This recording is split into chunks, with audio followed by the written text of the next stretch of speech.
Alright family, the FIFA World Cup has brought unforgettable excitement and united millions across the globe. Yet, beneath that celebration lies a far more troubling reality. Focusing only on the joy it creates means overlooking the injustice that continue to surround the tournament. It means ignoring how Iran's national team was forced to shelter repeatedly between Mexico and the United States without being given sufficient time to rest or properly prepare between matches. It also means overlooking remarks made by the US Secretary of Homeland Security, who admitted he might have celebrated Iran's elimination from the competition. It means turning a blind eye to visa restrictions imposed on fans, journalists, officials, and referees by the US government.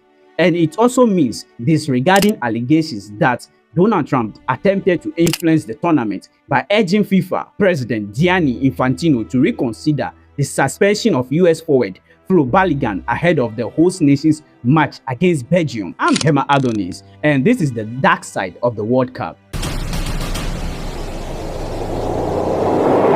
In this video, I'm going to uncover how authoritarian rulers have exploited the World Cup for nearly a century, using football's biggest stage to polish their reputation while concealing oppressions and abuse.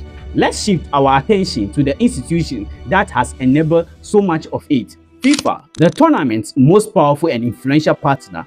Believe it or not, FIFA, the multi-billion-dollar entity that has served as football's governing body, is actually classified as a non-profit organization. Looking back at its humble beginning, however, that status becomes easier to understand.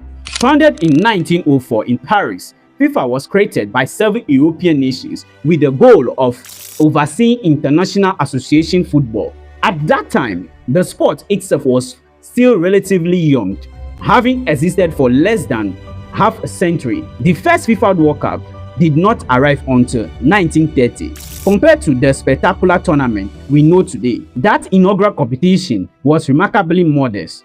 Only 13 nations participated.